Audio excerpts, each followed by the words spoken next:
ચલો વિદ્યાર્થી મિત્રો, ધોરણ 12 વિષય ગુજરાતીમાં આજે આપણે 8મું ગદ્ય અમરનાથની યાત્રાએ જે પ્રવાસ નિબંધ છે એ પ્રવાસ નિબંધને આપણે સમજવાનો પ્રયત્ન કરીએ.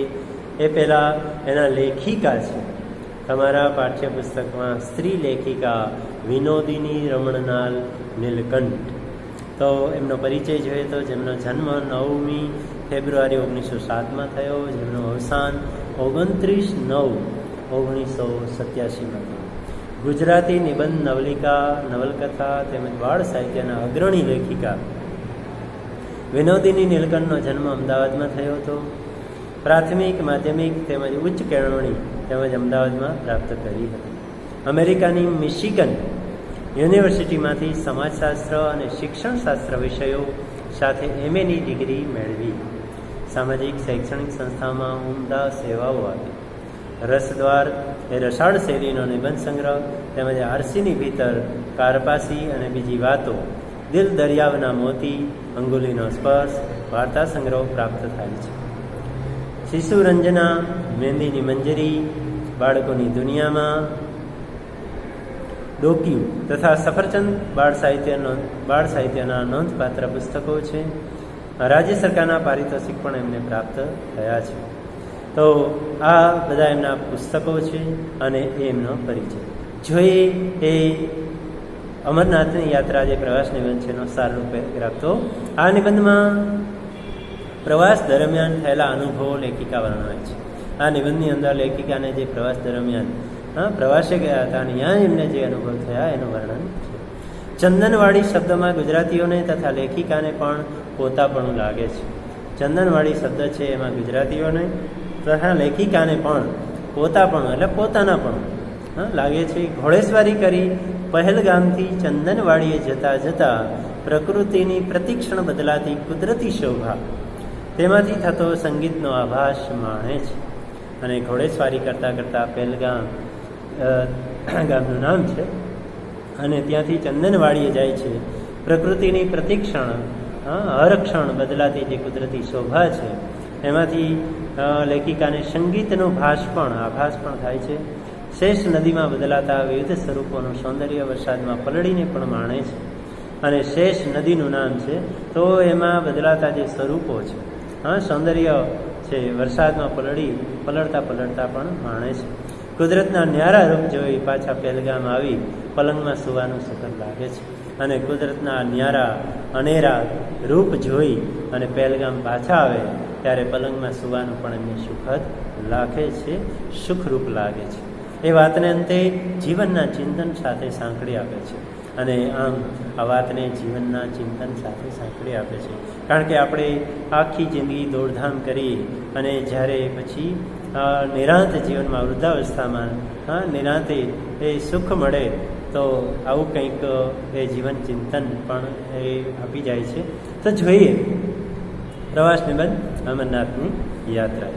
આપણે પણ પ્રવાસ ભલે કદાચ આવી કોરોનાની મહામારીમાં ન કરી શકીએ, પણ અહીંયા જે પ્રવાસ નિબંધ આપ્યો છે એ સમજીને પણ આપણે પ્રવાસ જાણે કરી લઈએ, એવી રીતે સમજી લઈએ કે જાણે પ્રવાસે જઈએ છીએ. તો ચાલો અમરનાથની યાત્રાએ. કાશ્મીરમાં પહલગામથી અમરનાથની યાત્રાએ જતાં સૌથી પહેલો પડાવ ચંદનવાડી આગળ કરવો પડે છે. કાશ્મીરમાં પહલગામ આવ્યું. પહલગામથી અમરનાથની યાત્રાએ જાઓ એટલે સૌથી પહેલો પડાવ એટલે મુકામ ચંદનવાડી આગળ તમારે કરવો પડે. અમરનાથ જવા માટે અષાઢ કે શ્રાવણ માસ અનુકૂળ રહે છે. અને અમરનાથ જવું હોય તો સૌથી પહેલાં તો એ મહિના અષાઢ કે શ્રાવણ મહિના ચાલતા હોય એ સમય છે યોગ્ય કહેવાય, એ અનુકૂળ કહેવાય. કારણ કે ત્યાં સુધી બરફના ડુંગરાઓ ઓળંગી શકાતા નથી. અને કારણ કે ત્યાં સુધી બરફના ડુંગરા હોય છે, પર્વતો હોય છે અને તેને આપણે ઓળંગી શકતા નથી. અમે તો વૈશાખ મહિનામાં પહેલગામમાં હતા અને લેખિકા કહે છે કે અમે તો વૈશાખ મહિનાની અંદર જ પહેલગામમાં હતા. અષાઢ કે શ્રાવણ તો શું, પણ અમે તો ઉતરતા જેઠ મહિના સુધી પણ ત્યાં રોકાઈ શકીએ એમ નહોતું. અમે તો ઉતરતા એટલે જેઠ મહિનાના આખરી દિવસો સુધી પણ ત્યાં રોકાઈ શકે એમ નહોતું. તેથી ચંદનવાડી સુધી જઈ સંતોષ મહિના વગર છૂટકો જ નહોતો. અને તેથી ચંદનવાડી સુધી જઈ અને સંતોષ માની લીધો અને એ મહિના વગર છૂટકો નહોતો. નહીં મામા કરતાં કેણા મામા શું ખોટા? મામા ન હોય એના કરતાં જે કહેવાના મામા હોય એ પણ સારા. એમ કહેવત છે, નહીં મામા કરતાં કેણા મામા સારા. એટલે કે મામા ન હોય ત્યારે કહેવાના મામા પણ સારા. એ ન્યાયને અમે અનુસર્યા અને એ ન્યાય અમે આગળ વધ્યા અનુસર્યા. કાશ્મીર ગયેલા ગુજરાતી લોકો વેરીનાગ, સોનમર્ગ કે ટુલિયન તળાવ જેવા અત્યંત મનોહર સ્થળો જોવા જવાનું આળસ કરે છે, પણ દરેક ગુજરાતી ચંદનવાડી તો અચૂક જાય છે જ. કાશ્મીર જે ગયા હોય એ ગુજરાતી લોકો છે. વેરીનાગ, સોનમર્ગ, ટુલિયન તળાવ આ ત્યાંના સ્થળોના નામ છે અને એ મનોહર સ્થળો છે, મનને હરી લેવા. જવાનું કદાચ આળસ કરે ગુજરાતી લોકો, પણ ચંદનવાડી જે સ્થળ છે ત્યાં તો અચૂક જાય જ. તેનું કારણ શું હોઈ શકે? તેનો વિચાર કરતાં મને લાગે છે તે સ્થળનું નામ ગુજરાતીને ઘણું ગરવટ ભર્યું લાગતું હશે. એ સ્થળે બધા જાય જ છે અને એ શું કામ જાય છે? તો લેખિકાને વિચાર કરતાં એવું લાગે છે કે આ નામ છે ને જે ચંદનવાડી ગુજરાતી નામ છે એટલે ગરવટ ભર્યું એટલે પોતાના હોય એવું લાગે છે.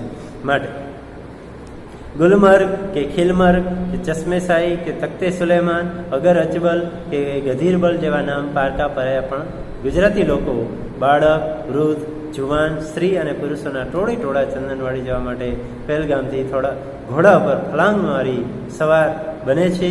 એ વાત તો સાચી જ છે.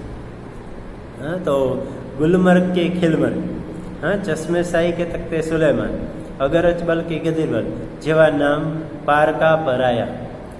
આ બધા નામો છે એ પારકા પોતાના ન હોય એવા લાગે છે, પરાયા લાગે છે.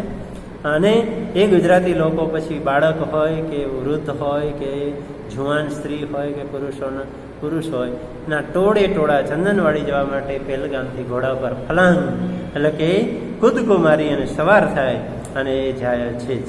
આ વાત સાચી છે.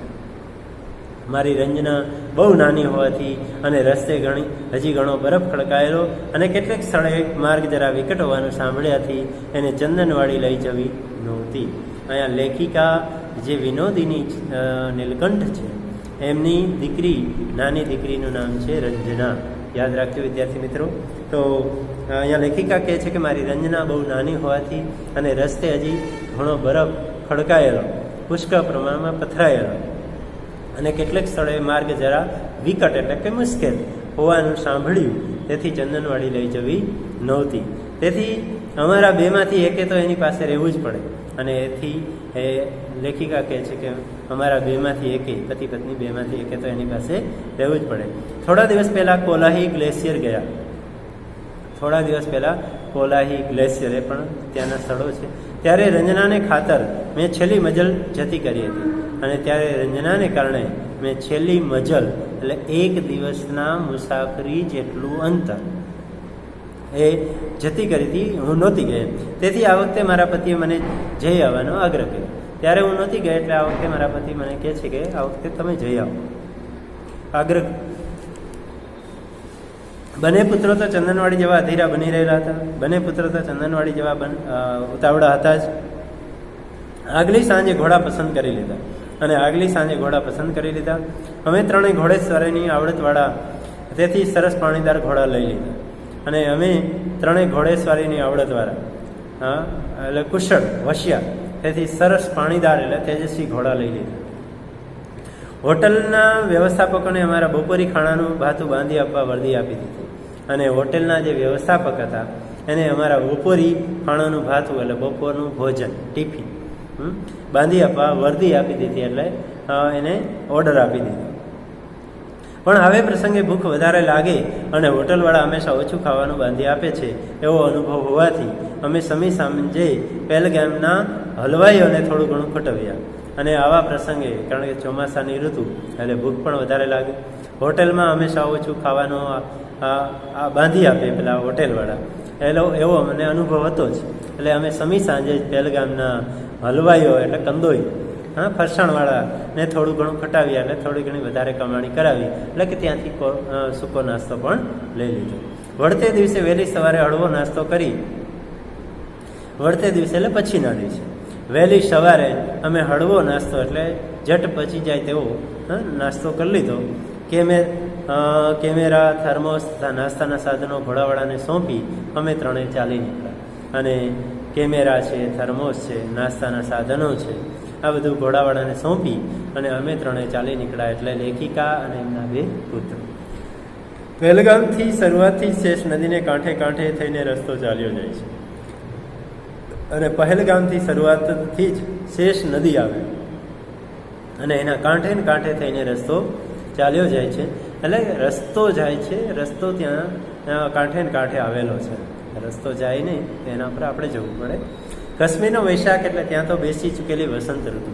અને કશ્મીરનો વૈશાખ એટલે ત્યાં તો બેસી ચૂકેલી વસંત ઋતુ. જેમ આપણા મનોજ ખંડેરિયા વસંત ઋતુ માટે કહે કે આ ડાળ ડાળ જાણે કે રસ્તા વસંતના, બીજું એ કંઈ નહીં, ફૂલો એ બીજું કંઈ નથી, પગલા વસંતના. તો નદી કાંઠે કેવી અભિરામ વનરાય અને નદી કાંઠે કેવી એ સુંદર નયન રમ્ય જેને કહી શકાય એવી વનરાય એટલે વનનો વિસ્તાર. શેવ એટલે સફરજનના ઝાડ ઉપર દૂધ જેવા ધોળા ફૂલના ગુચ્છા ખીલી ઉઠ્યા હતા. અને શેવ એટલે સફરજનના ઝાડ, કાશ્મીરના શિમલાના સફરજન વખણાય છે. ઝાડ ઉપર દૂધ જેવા ધોળા ફૂલના ગુચ્છા ખીલી ઉઠ્યા હતા. પૂર ઝપાટાબંધ વહેતા શેષ નદીના નીર અને કાંઠે વાતાવરણથી હરખાઈ ઉઠેલા સફરજનના વૃક્ષ.